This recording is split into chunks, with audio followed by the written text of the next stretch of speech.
मी उदाहरण फक्त या ठिकाणी देणार आहे की कल्याणच्या मतदारसंघामध्ये उद्धव शिवसेने यांनी असणारा जो उमेदवार दिला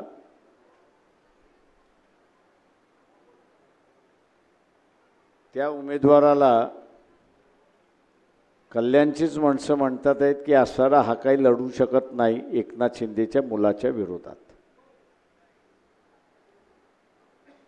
काँग्रेस पक्षाचे असणारे अध्यक्ष नाना पटोले त्यांचं नाव भंडारा गोंदियामधून जाहीर झालं, विड्रॉ झाले। काँग्रेस पक्षाने नांदेडमध्ये उमेदवार केला, चव्हाण उमेदवार उभा केला। चव्हाण उमेदवार उभा केला, हा आठवड्यातून 3 दिवस डायलिसिसवरती असतो, तब्येत सांभाळणार की प्रचार बघणार अशी असणारी परिस्थिती आहे। मी अनेक उमेदवारांचे उदाहरण देऊ शकतो की मोदींची असणारी जी इन्क्वायरी आहे त्या इन्क्वायरीची असणारी भीती यांच्या मनामध्ये डोक्यामध्ये किती आहे ती आपल्याला त्या ठिकाणी दिसते। महाविकास आघाडी आणि आघाडी यांच्यामधल्या अनेक मतदारसंघामधलं मॅच फिक्सिंग झालं असं मी त्या ठिकाणी आरोपच करतोय। इथलाही मतदारसंघ आपण घ्या,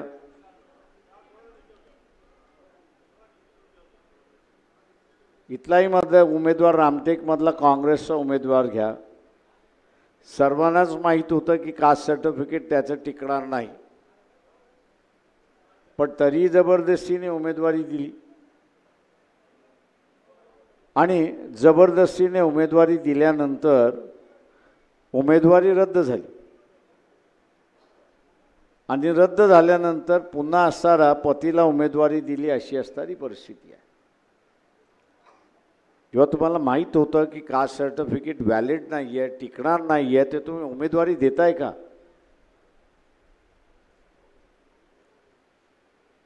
एकच म्हणता येईल की काँग्रेसचे असणारे अनेक नेते इन्क्वायरी खाली आहेत। 2 दिवसापूर्वी असणारा बातमी आली की हेरॉल्ड ह्या पेपरला पुन्हा असणारा नोटीस झाली आणि 875 कोटीची प्रॉपर्टी असणारे अटॅचमेंट झाली, ज्याच्यामध्ये खरगे असणारे आरोपी आहेत। लढण्याची इच्छाच मला असं या ठिकाणी दिसत नाही। नरेंद्र मोदी ज्यावेळेस गुजरातचे मुख्यमंत्री होते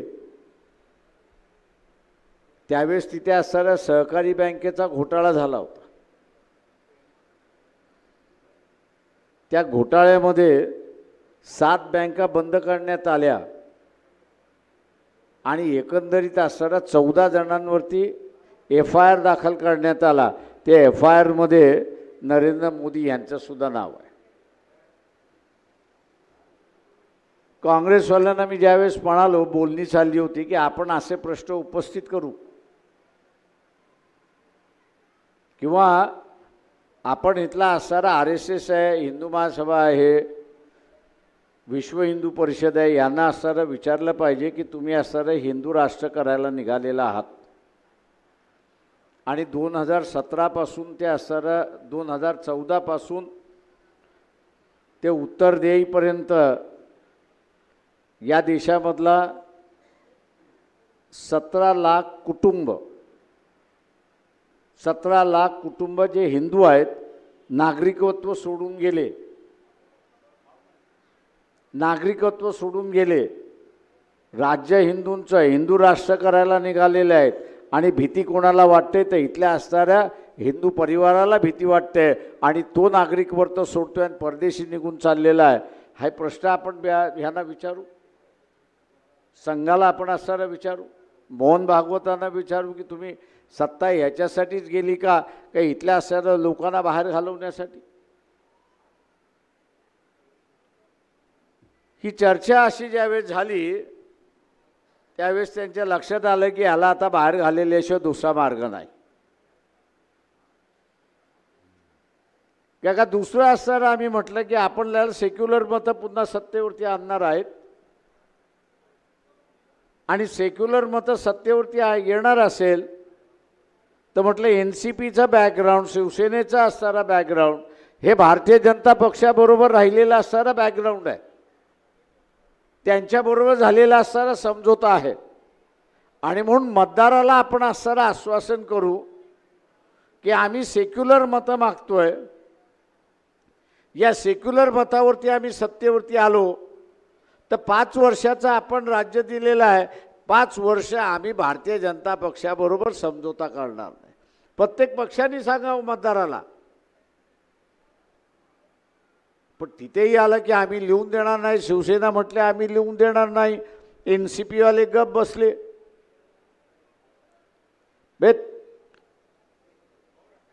पुन्हा BJPकडे जाण्याचे असणारे मार्ग मोकळे राहिले पाहिजेत, म्हणून लिहून देणार नाहीत अशी असणारी परिस्थिती आपल्याला एकंदरीत दिसते. जेव्हा यांचं भांडण खरं आहे असं मी त्या ठिकाणी मानत नाही. आज काँग्रेस असणारा म्हणते की आम्हाला संविधान वाचवण्यासाठी मतदान द्या. अरे मग आम्हाला 2च जागा का द्यायला निघाला होतात? तुम्हाला एकत्र बसायचं होतं. जेव्हा आम्ही म्हणालो की नाही आता आम्ही तुम्हाला विचारत नाही, आम्ही आमचा लढा उभा करू,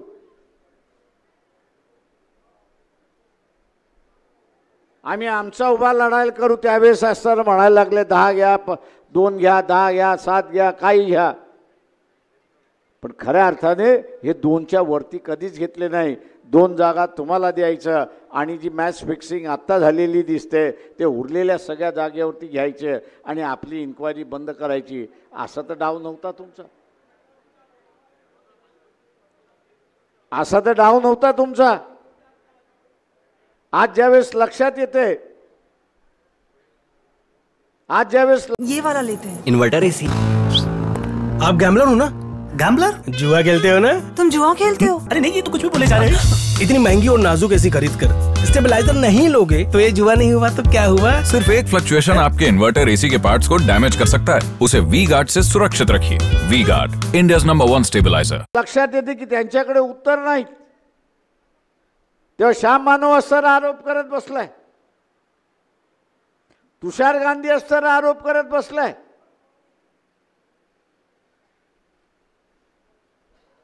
मी अनेक नावं घेऊ शकतो की जे आता म्हणायला लागलेत की हे उभे कशा राहिले तिले. अरे आम्ही पक्ष आहोत, उभं राहिलेलो आहोत. तुम्हाला असं एवढं वाटतं की बीजेपी हारली पाहिजे तर काँग्रेसवाल्यांनो रिंगणातून बाहेर पडा, बीजेपीला आम्ही 2 हात करून मोकळे होऊ, एवढं लक्षात घ्या. तुमच्यासारख्या आम्ही भित्रे भागूबाई नाही. काँग्रेसवाल्यांनो तुमच्यासारख्या आमच्या विरोधात इन्क्वायऱ्या लागलेल्या नाहीत. उलट आज आम्ही असणाऱ्या ताकद ठेवतोय की इथल्या असणाऱ्या मोदींचं सरकार असणारा एक्सपोज करायला त्या ठिकाणी निघालेलो आहोत. जे तुम्ही केलं पाहिजे होतं ते आता आम्ही करत बसलेलो आहोत आणि बीजेपीला एक्सपोज करत बसलोय. म्हणून श्याम मानव आणि असणारं तुषार गांधी यांना मिरच्या झोंबल्या लागायला लागतात अशी मला त्या ठिकाणी शंका कुठेतरी येते, अशी शंका येते. आणि म्हणून मित्रो, आपण आपल्या जागी भक्कम राहिलं पाहिजे, आपण आपली चळवळ उभी केली पाहिजे. काँग्रेसवाले किती म्हणत असले तरी आज त्यांची लढण्याची ताकद संपलेली आहे. त्यांची लढण्याची ताकद असती तर त्यांनी असणारा उबाटा सेनेपुढे नांगी टाकली नसती, हे आपण लक्षात घ्या. लढण्याची ताकद नाही. सांगलीसारखी जागा आम्ही मागच्या वेळेस आम्ही लढलो होतो. आम्हाला माहिती आहे की काँग्रेसची ताकद आहे, सेना तिथे 0 आहे.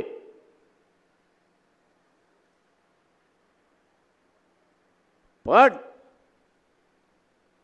या काँग्रेसवाल्यांची एवढी ताकद नाही की त्या उबाटा सेनेला सांगायचं की फ्रेंडली होऊ द्या, आम्ही असणारा उभा करतो, अशी असणारी परिस्थिती. 4 दिवसापूर्वी असणारा प्रतीक पाटील येऊन भेटून गेले आणि मला म्हटले काय करायचं. म्हटलं हिम्मत असेल तर लढा, तुम्ही लढलात तर पाठिंबा मी तुम्हाला देतो. आता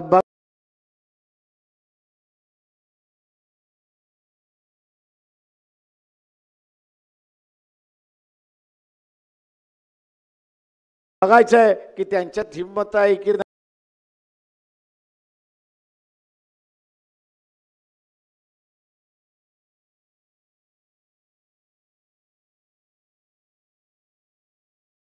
नाही. ते लढले, पाठिंबा देऊ आणि निवडूनही आणेन एवढी असणारी गवाही त्या ठिकाणी. आज जिल्ह्यातले काँग्रेसचे कार्यकर्ते ते मला विचारते आमच्या नेत्यांना झालंय काय. मी त्यांना म्हणतोय तिहार जेलचा रोग त्यांना लागलेला आहे. त्यांना तिहार जेलचा रोग लागलेला आहे.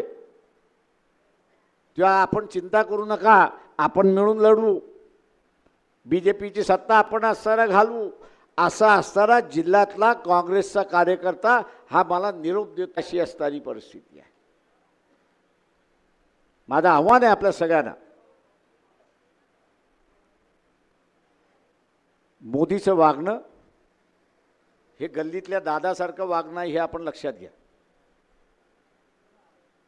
मला असं वाटलं असं मला वाटतं दोन मार्ग आले. एक राफेल बातम्या आपल्याकडे इथं आल्या नाही, पण राफेलच्या ह्याच्याबरोबर ज्यांनी बोलणी केली पंतप्रधानाबरोबर त्या डेसॉल्ट कंपनीचं जे आहे त्याच्यातल्या 2 अधिकाऱ्यांना 7-7 वर्ष शिक्षा झाली फ्रान्समध्ये. कशासाठी शिक्षा झाली तर त्यांनी हे विमान विकावं म्हणून घुसखोरी दिली. त्यांनी घुसखोरी दिली म्हणून त्याला 7 वर्ष शिक्षा. आता ही घुसखोरी त्यांनी दिली कोणाला तर ज्यांनी वाटाघाटी केल्या. त्यांनी वाटाघाटी केली कोणी तर पंतप्रधान नरेंद्र मोदी यांनी केली. तुमच्याकडे डायरेक्ट एव्हिडन्स नुसता नाही तर फ्रान्स कोर्टाच्या जजमेंट आहे. त्यांचे 2 अधिकारी जेलमध्ये आहेत. घुसखोरी म्हणून दिली. आता ही घुसखोरी पंतप्रधानांनी घेतली म्हणून काँग्रेसवाल्यांना आरोप सरळ सरळ करता येतो, पण घाबरतात एवढे की बोलायलाच तयार नाहीत अशी असणारी परिस्थिती आहे.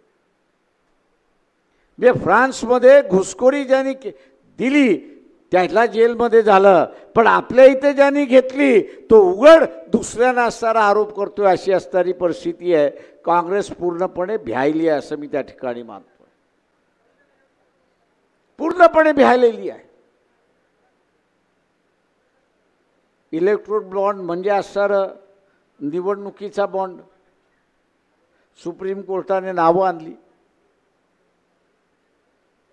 धाडी घातल्या, नोटिसा दिल्या, इन्क्वायरी लावली, त्यांनी बॉन्ड घेतला आणि बीजेपीला पैसे दिलेत. आता असताना आलेले आहेत. गावातला शहरातला जो गुंड असतो तो वसुली करतो की न करतो, दमदाटी देऊन करतो की न करतो, पानठेलेवाल्याकडून, भाजीपालेवाल्याकडून, गाडीवाल्याकडून, दुकानदाराकडून करतो की न करतो.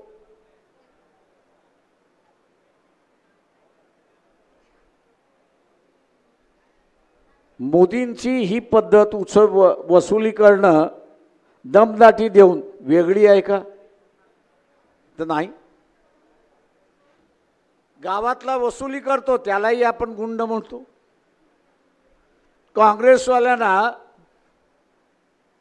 संधी आली होती की नरेंद्र मोदीची वसुली करण्याची पद्धत ही गुंडांची पद्धत आहे म्हणून हा सुद्धा सगळ्यात मोठा देशातला गुंड आहे, तुम्हाला स्टॅम्प मारण्याची संधी होती पण तुम्ही स्टॅम्प मारायला तयार नाही आहात. तुम्ही स्टॅम्प मारायला तयार नाही आहात, उघड उघड इलेक्शनमध्ये भूमिका घ्यायला तयार नाही आहात आणि तुम्ही लोकांना फक्त म्हणता आम्ही संविधान वाचवणार आहोत आणि म्हणून आम्हाला सारं मतदान द्या. मित्रो, यांचा नुसता बोलाचा भात आणि बोलाची कडी आहे. हे काही लढणार नाहीत. लढायला शेवटी आपल्यालाच लागणार आहे, आपल्यालाच या ठिकाणी उभं करावं लागणार आहे. मग इथला आदिवासी लढेल त्या संविधानासाठी, इथला ओबीसी लढेल संविधानासाठी, इथला मानवता मानणारा लढणार आहे संविधानासाठी. काँग्रेसवाले लढणार नाहीत एवढी गॅरंटी मी आपल्याला या ठिकाणी देतो.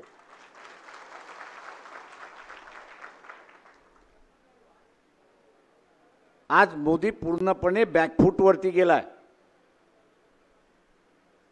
10 वर्ष काँग्रेसची सत्ता नव्हती, पुढची 30 वर्ष काँग्रेस सत्तेवरती येऊ शकत नाही. आणि मोदी काय म्हणतोय की देश तोडायला निघालोय. काँग्रेसवाल्यांना एवढी तरी लाज राखा, थोडं तरी असताना कणा दाखवा. देश तोडायला कोण निघालेला आहे आता असताना व्हिडिओ बाहेर पडलाय. निर्मला सीतारामन यांचे असणारे पती जे आहेत त्यांची एक व्हिडिओ बाहेर पडलाय. 4-5 दिवसापूर्वी बाहेर पडलेला आहे. आणि तो बाहेर पडलेला व्हिडिओ असं म्हणतोय की 24ला पुन्हा तुम्ही असणारा मोदीला सत्ता दिली तर देशाचा नकाशा आजचा जो आहे तो तसा राहणार नाही, तो बदललेला असेल, तुम्हाला ओळखताही येणार नाही असं तो त्या ठिकाणी म्हणतोय. तो का म्हणतोय तर अरुणाचल प्रदेशमध्ये आणि लडाखमध्ये चायना हा छातीवरती येऊन बसलाय. चायना हा छातीवरती येऊन बसलाय आणि हा पंतप्रधान गाठ्या खात खात लढायला तयार नाही अशी असणारी परिस्थिती आहे. हा लढायला तयार नाही आहे, आवाज उठवायला तयार नाही आहे, आर्मीला आदेश द्यायला तयार नाही अशी परिस्थिती आहे. हे माझं आता म्हणणं नाही आहे. जे कोणी टीव्हीवरती आर्मीवाले येतात आहेत तेच आता म्हणत चाललेले आहेत की आम्ही उगीच याचा उदो उदो करत आलो, उगीच आम्ही असणारा उदो उदो या ठिकाणी करत आलो.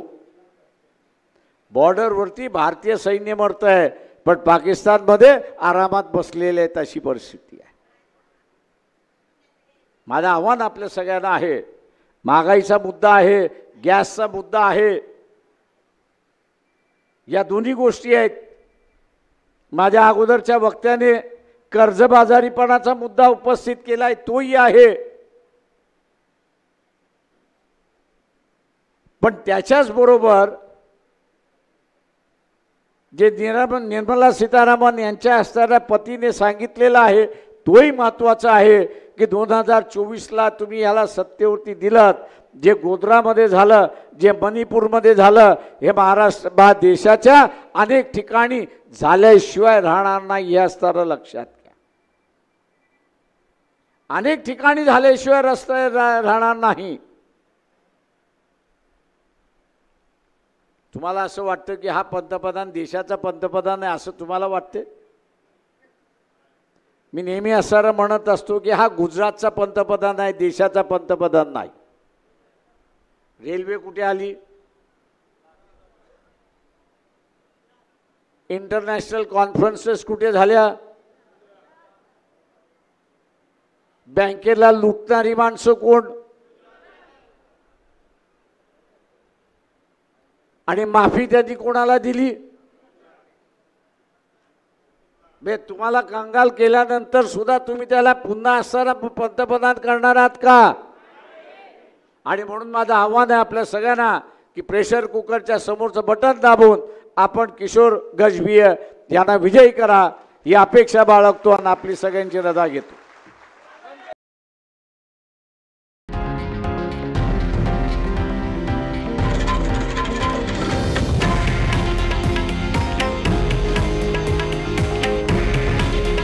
हे आहे देशातील नंबर 1 न्यूज नेटवर्क आणि आपण पाहत आहात TV9 मराठी. काळजी तुमची, हित महाराष्ट्राचं.